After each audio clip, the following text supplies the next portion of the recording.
Recta final de campaña, todos los partidos quieren el mejor escenario posible y no escatiman esfuerzos en hacer llegar sus mensajes a los electores. Hoy estamos con Teresa Rodríguez, candidata de Adelante Andalucía a la presidencia de la Junta. Muy buenos días. Buenos días, Blanca, ¿qué tal? Bueno, ¿cómo está viviendo esta campaña electoral? Especial por muchos motivos. Sí, pues la estoy viviendo con mucha intensidad.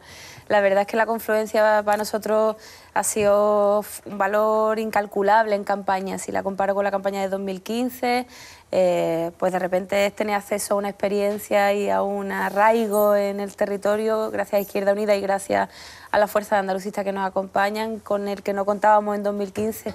Y esto está haciendo que la campaña la vivamos más en compañía, ¿no? La soledad no existe en nuestra campaña electoral y además estamos viendo que los mítines estamos siendo capaces de proyectar esa ilusión que tenemos en este proyecto que es Adelante Andalucía. De ilusión nos hablaba mucho Antonio Maillo la semana pasada cuando vino a este mismo espacio de la entrevista. ¿Qué le está aportando personalmente el hacer la campaña con él? Muchísimo, tanto a nivel personal como a nivel político. Antonio es ante todo una buena persona y yo creo que eso es algo que todo el mundo puede ver a simple vista. Y además es un político comprometido con su realidad concreta, con mucha experiencia, con mucha madurez. Ya digo, encabezando un proyecto que ha mantenido en los momentos más duros viva la llama de las políticas alternativas y progresistas al neoliberalismo, a los recortes, al egoísmo en definitiva, y ha sido un aporte fundamental el de Antonio y el de Pilar Tábora y Pilar González de las fuerzas andalucistas, que también nos han aportado unas raíces profundas en la tierra, ¿no? Un hilo verde y blanco de la historia de nuestra tierra, que se dice a sí misma que no merece lo que tiene y que merece más. Bueno, la meta ahora mismo está en el domingo, pero es una meta fugaz, porque claro, al día siguiente ya hay que empezar a pensar en gobernar, estar en la oposición o pactar. A ustedes les dan llave para formar gobierno. No sé en qué escenario se sitúan, en qué escenario realista se sitúan. Nuestro escenario realista es que hasta 5 minutos antes de la votación puede pasar cualquier cosa y eso es lo bonito de la democracia, además, que no se sabe lo que va a pasar hasta que la gente se levanta por la mañana del domingo del día 2 y deposita su voto en una urna, y hasta que no se cuentan esos votos no sabemos lo que va a ocurrir. Nosotros nos negamos a aceptar marcos prefijados que nos subordinan, porque de alguna manera también están generando opinión, es decir, están trasladando la idea a la sociedad de que la situación no puede cambiar, y nos negamos a aceptar esa realidad, entre otras cosas porque sabemos que la campaña nos sienta muy bien, lo estamos pudiendo comprobar en los actos, en el feedback que tenemos de las propuestas que estamos siendo capaces de explicar. Creo que estamos siendo la fuerza política más propositiva, a la vez que la más económica para las arcas públicas, y también hay que decirlo.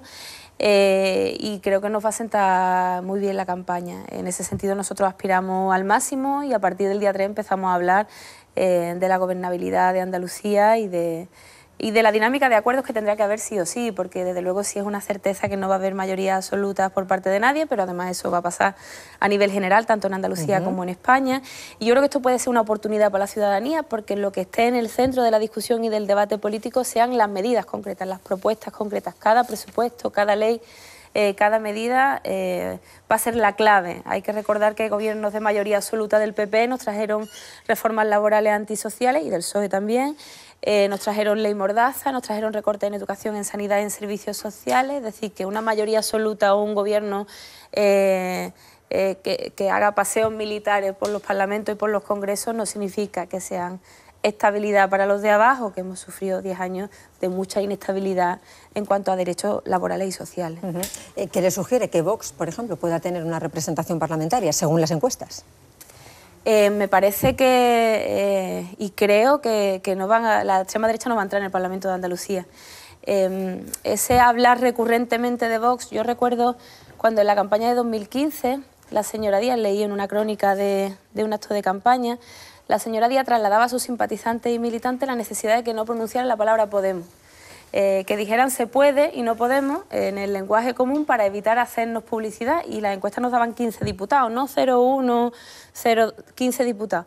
Y entonces hubo un esfuerzo por parte del Partido Socialista para invisibilizarnos completamente. Lo que a mí me llama la atención es que el PSOE quiera en la última semana de campaña poner en el centro una fuerza política que de entrada no tiene por qué tener entrada en el Parlamento andaluz, abrirle las puertas del Parlamento andaluz a una fuerza política de extrema derecha, racista y xenófoba, solo porque piensa que la división de la derecha le conviene y le viene bien. Me parece que es de un oportunismo electoralista irresponsable con el momento que vivimos. Sabe que el presidente de Vox ha anunciado hoy que va a poner una querella a Susana Díaz por decir lo que usted acaba de decir ahora mismo, que son una fuerza racista y xenófoba. Pues aquí me tienen también para ponerme una si les parece oportuno. Yo creo que es lo que hace la extrema derecha, y voy a insistir en la misma idea para darle más argumentos para una denuncia, es cobardía. La cobardía de quien no se enfrenta a los poderosos, de quien no se enfrenta a la banca, de quien no se enfrenta al IBEX 35, de quien no se enfrenta a quienes han ganado con la crisis haciendo perder a la mayoría social, y señalar con el dedo al último que llega. Ese es el matón del instituto, el matón de barrio, el que hace lo que es lo más fácil, que es señalar al más débil. Esa es la extrema derecha, no es una gran hazaña, es cobardía. Ustedes están haciendo una campaña muy de propuestas. Han propuesto además 24 leyes para 24 meses de gobierno. El empleo está en su punto de mira. Cuando escuchan decir al Partido Popular que anuncian esa bajada masiva de impuestos y la creación de 600.000 puestos de trabajo en 4 años, ¿qué le sugiere? Me parece que la gente está muy cansada de que le prometan puestos de trabajo y además cuantificados. Es una absoluta falacia promete puestos de trabajo.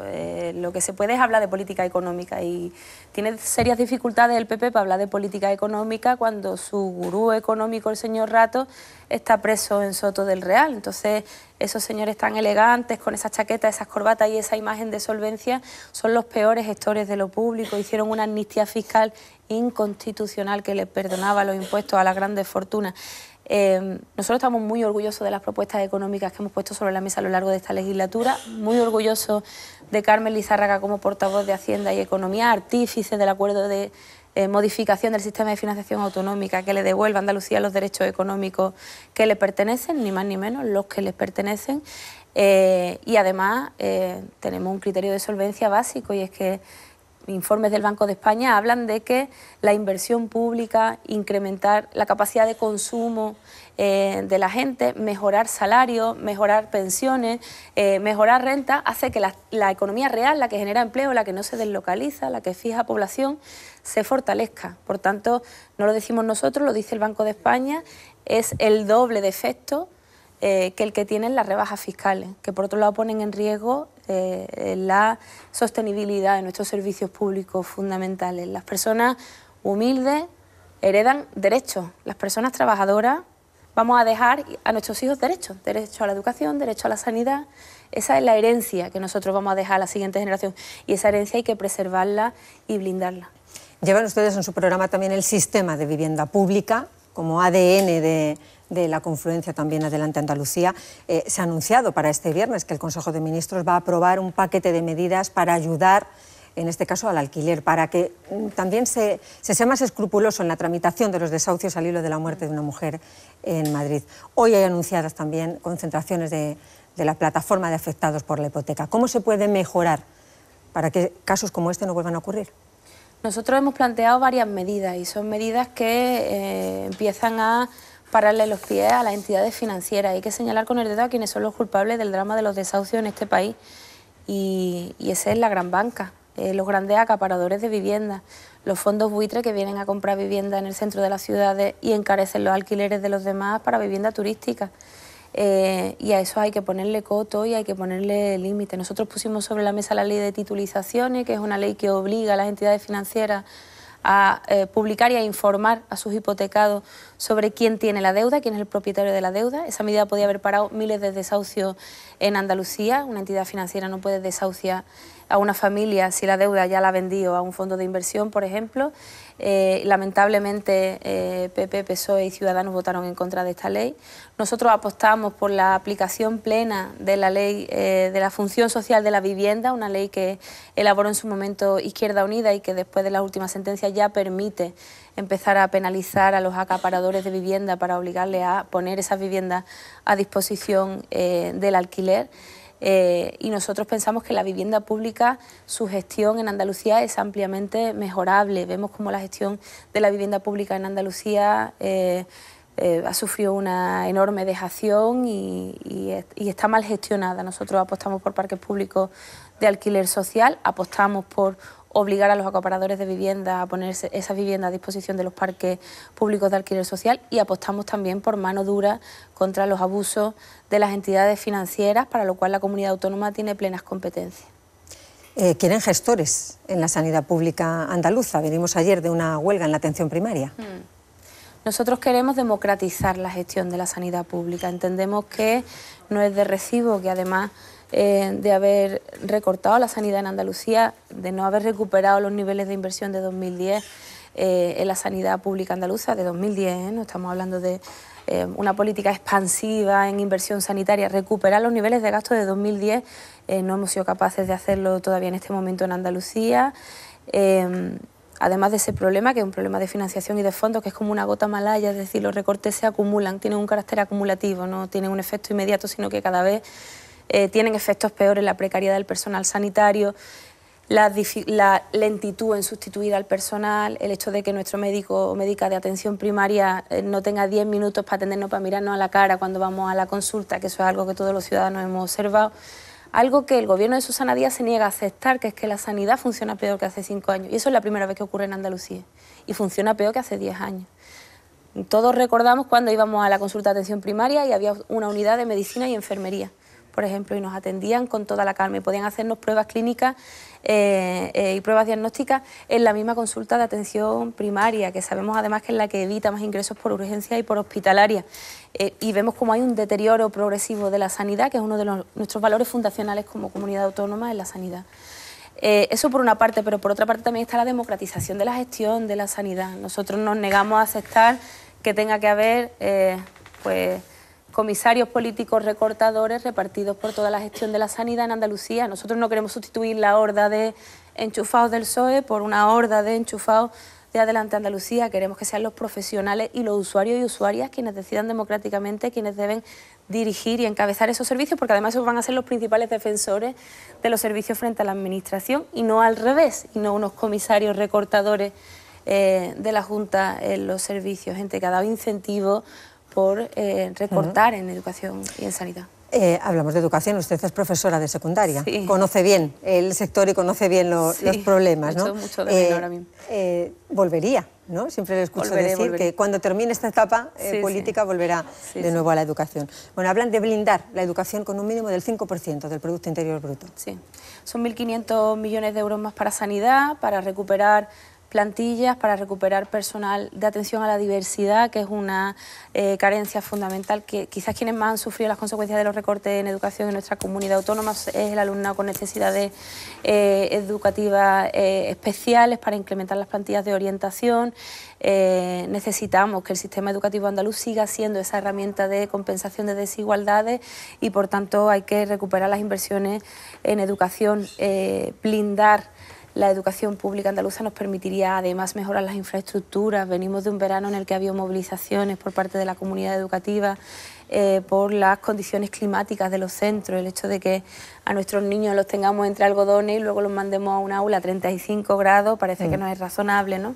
En ese sentido hemos puesto sobre la mesa además una ley de bioclimatización de los centros educativos andaluces, que pasó la votación de la toma en consideración y que, como consecuencia del adelanto electoral, se ha quedado en el cajón. Nosotros vamos a apostar por su cumplimiento inmediato en cuanto volvamos de las elecciones. Nos quedan 2 minutos. Le quiero preguntar por 2 asuntos de la actualidad. El presidente del Gobierno ha anunciado que va a eliminar los aforamientos y le quiero preguntar también si Josep Borrell ha dado ya las explicaciones oportunas. Sobre el primer asunto, nosotros, y además cuando nos hablan de los pactos y los acuerdos, lo explicamos con mucha naturalidad. Nosotros llegamos a un acuerdo en Andalucía con Ciudadanos, estamos en la antípoda con ellos, pero un acuerdo muy puntual para eliminar privilegios de los representantes públicos. Nosotros entendemos que una de las claves para que haya tanta desafección con el ejercicio de la política es que se nos vea como una clase aparte, privilegiada, y esto tiene que ver con los aforamientos, pero también con las dietas que no se justifican, con los sueldos excesivamente altos, con el hecho de no recortarnos los mandatos. Así que todas estas medidas de regeneración y de ética política las vemos fundamentales. Y en segundo lugar, respecto al señor Borrell, desde Andalucía deberíamos pedir con especial insistencia la dimisión del señor Borrell. Uno, porque por mor de las puertas giratorias se ha beneficiado familiarmente del conocimiento y de tener informaciones, no lo decimos nosotros, lo dice el expediente de la multa, y 2, porque además era una empresa que estaba llamada a ser la punta de lanza del desarrollo de las renovables en Andalucía y que saquearon quienes gestionaron esta empresa pública que se llevó millones en subvenciones, por otra parte, como es Abengoa. Pues Teresa Rodríguez, candidata de Adelante Andalucía a la presidencia de la Junta. Quedan ya poquitos días de campaña, que vaya todo muy bien y suerte el domingo. Muchas gracias, Blanca.